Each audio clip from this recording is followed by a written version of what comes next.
Let me show you how to make a quick, easy background for your cards. Come on in.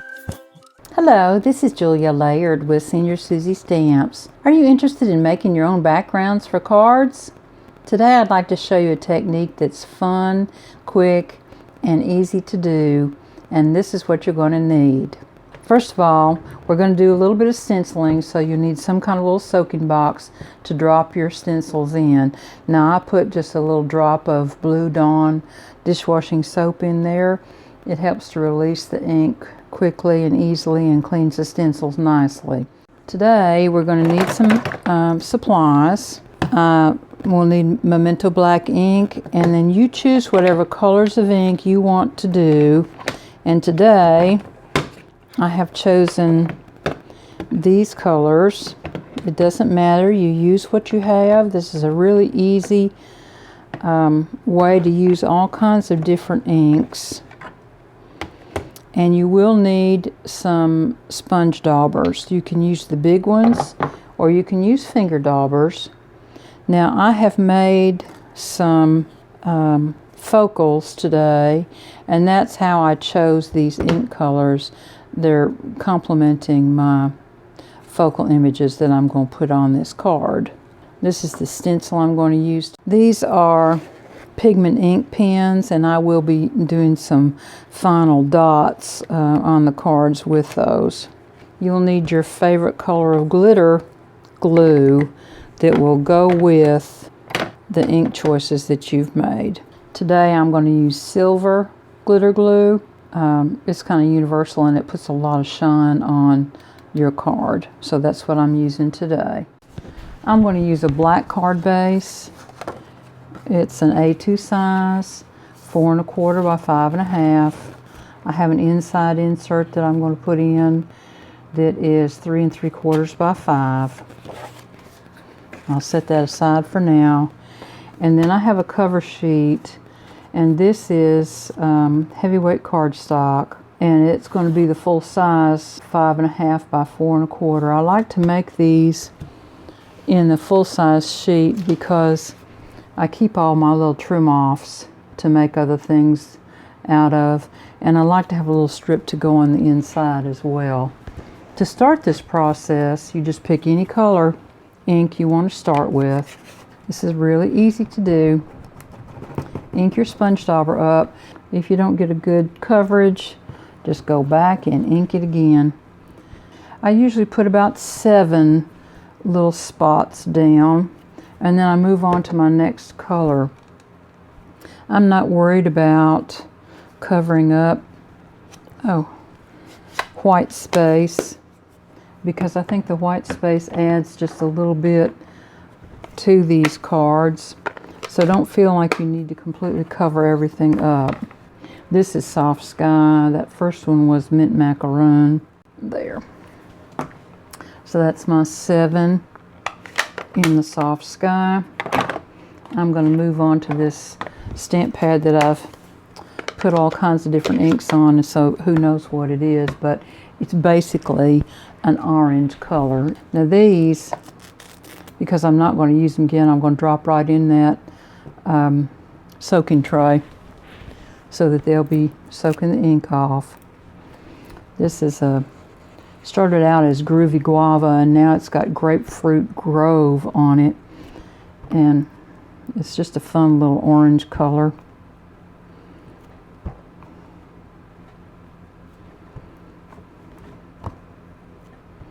But you can see I'm just being random here.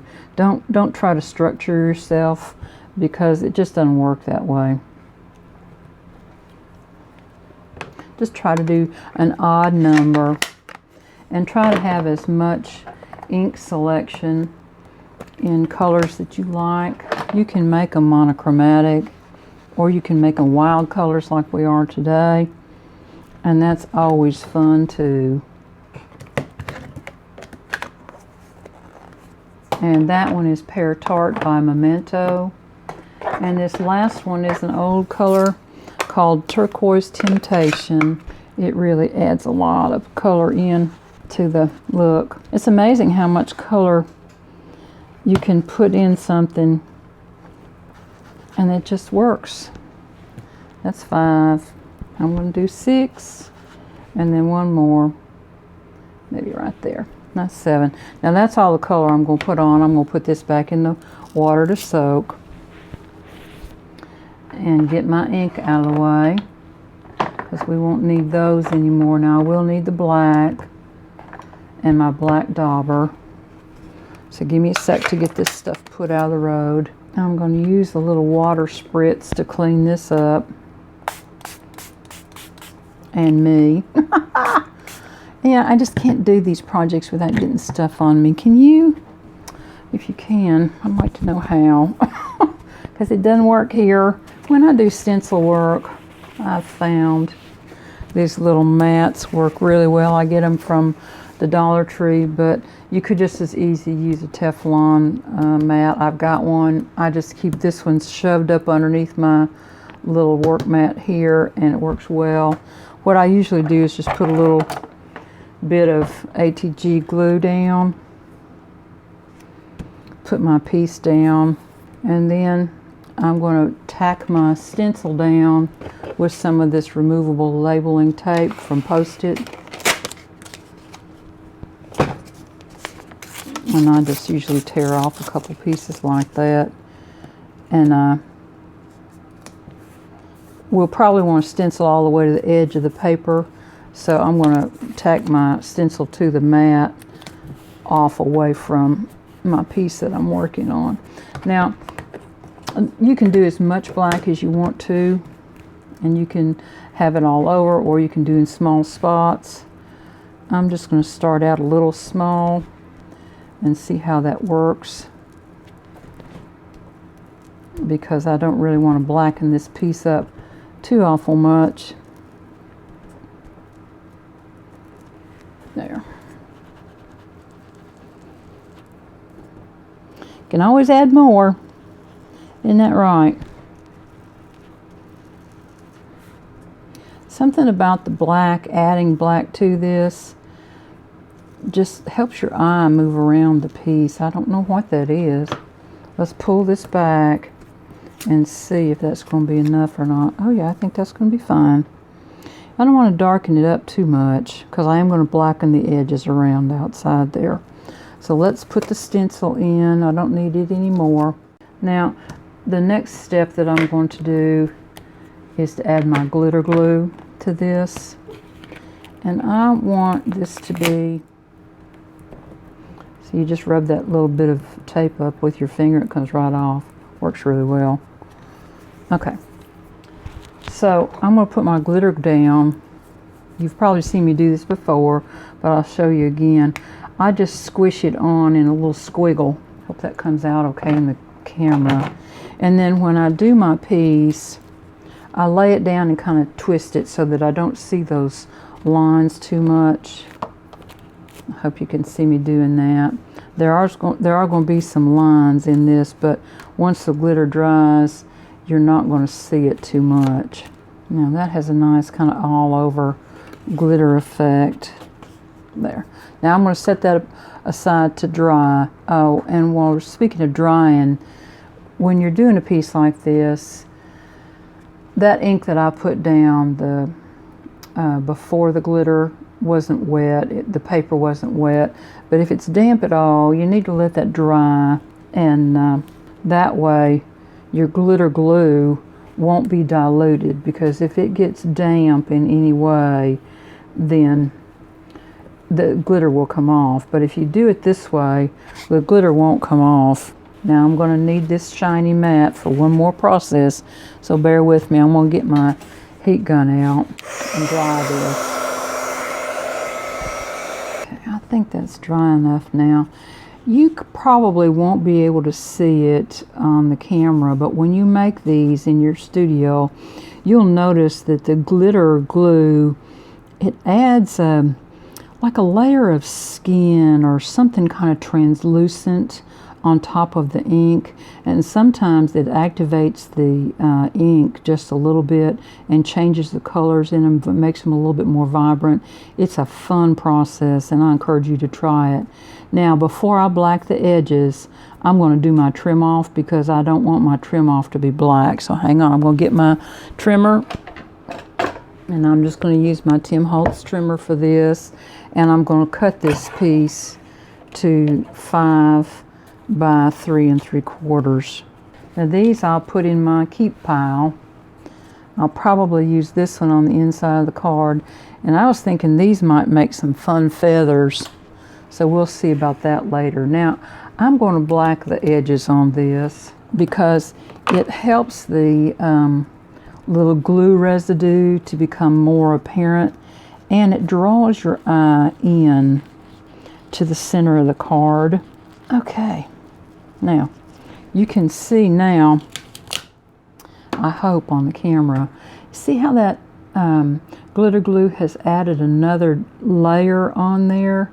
It makes it kind of like a little translucent there, and when you ink it, then where you make contact with the actual paper, it becomes darker, and it just adds another layer of interest in this card process. I'm going to clean this up, and we're going to get this card made.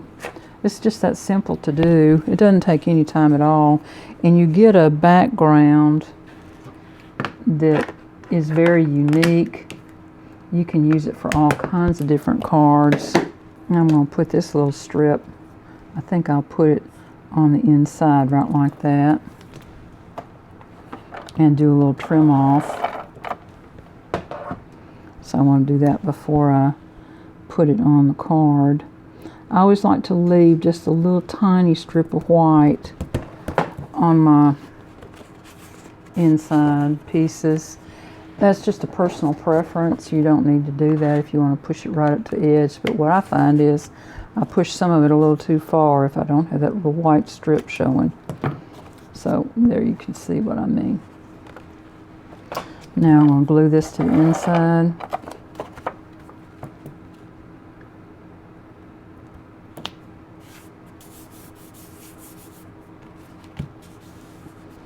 Now I do want a little white border on this. There's two ways you can do that. You can tape off, but I choose not to do it that way. I like to remount it back onto a white piece. For one thing, I like to use those little cutoffs, and for another thing, it helps to add a little structure to the card. When you put as much ink on a piece of cardstock as we just did, and then put the glitter glue on it and dry it, it gets a little wobbly, wrinkled, and sometimes they're a little challenged to flatten down. But in this one, it's not too bad. I did one the other day when I was doing the preliminary work for this video that was really wrinkled up. I like to rub my cards from the back like this so I don't rub ink all over. But you can see there's no glitter off of that at all. I'm going to go ahead and put this on the card base.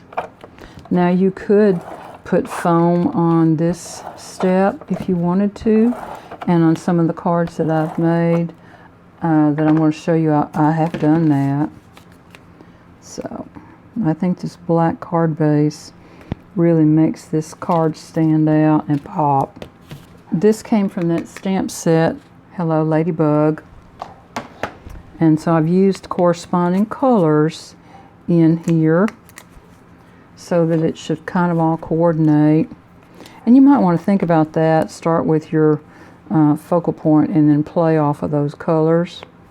But you don't have to necessarily do that. Sometimes if you use a monochromatic color base, it just blends quite well. Get my tweezers. I think these little ladybug characters are adorable. Especially these ones with the little feet. They crack me up. Now on this one, I did stamp the face, the head, twice, and it's elevated up on dimension, and the body itself is up on dimension.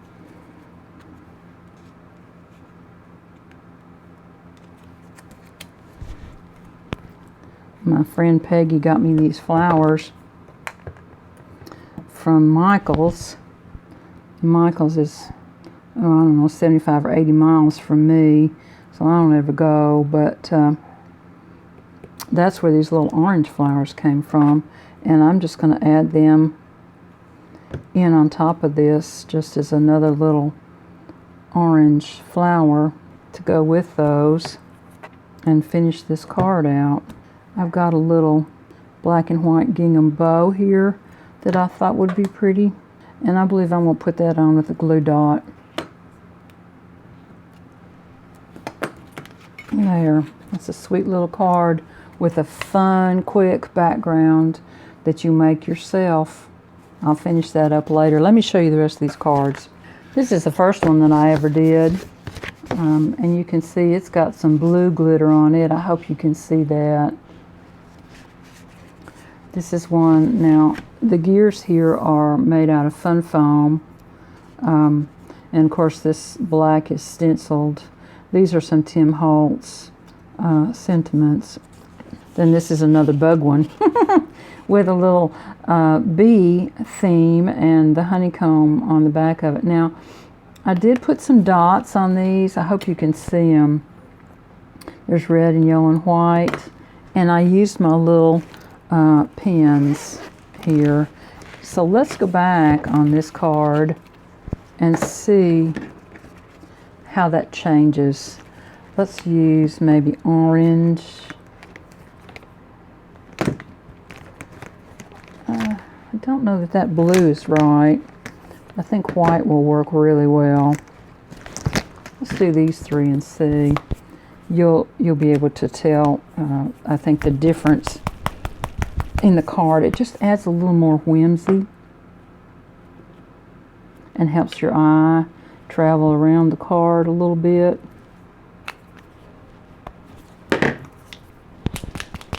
I always like to shake these. I don't know you have to, but it's just habit with me.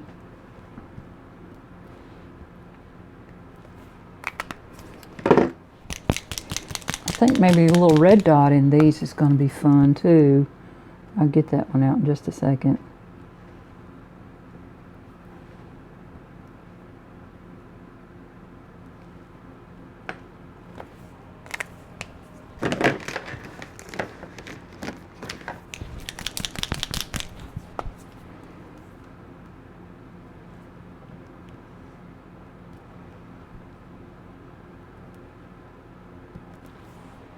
Yeah, it's all done.